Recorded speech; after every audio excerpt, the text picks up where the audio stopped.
Hi, Roy and Emerson. I saw your video, Emerson, and there's a couple of things I sent to your dad to help you work on. A lot of the same stuff. Start from the beginning. Your setup, it looks to me from the video, and it could be partly angled, but it looks pretty obvious that you're kind of setting back on your heels a little bit, like your weight's too far back. You want to set up with your weight a little bit forward, right on the balls of your feet where you could go either direction. So you want to make sure that you're not setting up on your heels. Setting up on your heels is going to cause you to want to get on your toes through impact. So you want to try to keep your weight on the balls of your feet. And that even happens into the takeaway. You want your weight focused into the ball of that foot. At the top, it shifts a little bit more towards the heel, but still most of the weight's going to be on the ball of your foot. Okay, so that's the first thing. The second thing is something we talked about before, and it's your hands. Your hands are way too far up here. We want to get your hands hanging straight down right below your chin or below your mouth in that vicinity, okay? We don't want them up here. That's going to encourage you to take the club away with your hands like this. And what you want to do is if you could draw an invisible line, what we call a plane line. And that's the line of the shaft, okay? And it goes all the way up to forever, okay? You want to take that club away, keeping that club head and that shaft out on that plane line, okay? When you take the club away with your hands, you're getting it way in here. And what happens when you get the club inside, I know what you're probably thinking, and this is what most people think when we talk like this, but most people think, well, I don't hit the ball with my takeaway. Well, that's very true. However, getting the correct takeaway helps you get a better position at the top. Getting a better position at the top puts you in a better position to move the club into impact, okay? And one thing that I really see in your swing, that I see in a lot of swings, is when they get it way inside here, your body tends to act like a rubber band, okay?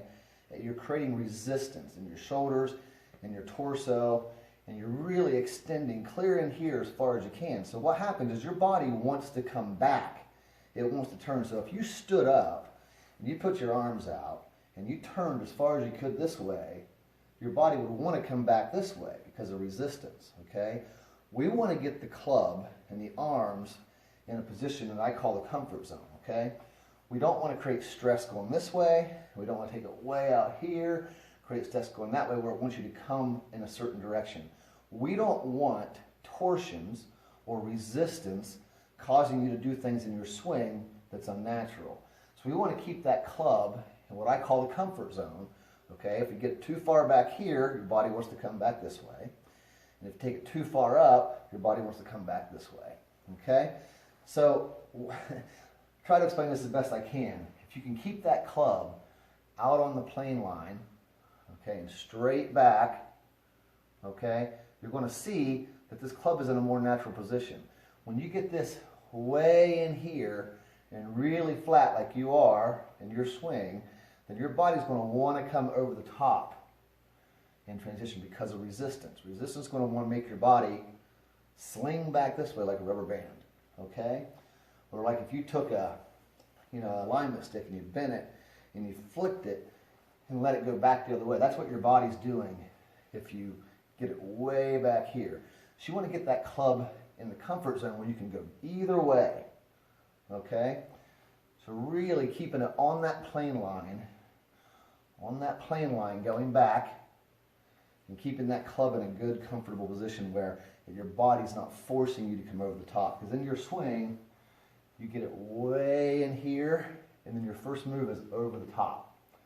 Okay, now you correct it pretty well, but the way you correct it is robbing you of distance. Okay. You correct this inside move and this over the top move by extending and reverse pivoting through impact, okay? I really believe that's what's causing your reverse pivot and your extension. And what reverse pivot is if I were facing you, you could see it more.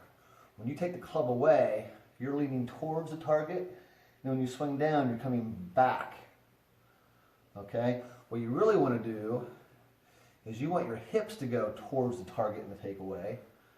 Okay, so your hips and your shoulders to work away. really all you're doing is keeping the spine angle. But when you turn on it with a little bit of tilt, you'll see that your shoulders look like they're turning away, when really all you're doing is staying on that same spine angle.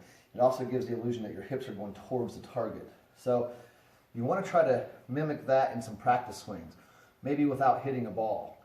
Just feel like your hips, and you can exaggerate it some if you want. You can even do it like this to really feel like you're exaggerating that movement till you get the feel of it. Because when you go towards the target and back on delivery, that's going to rob a lot of distance from your game. You can hit the ball a lot further. You're a strong, athletic kid, and I really believe that if you would correct that takeaway, correct that reverse pivot, I think you'll hit it a lot further. So that's the tips I have for now. Keep sending me videos, and I will let you know what I see. Thanks, guys. Have a good day.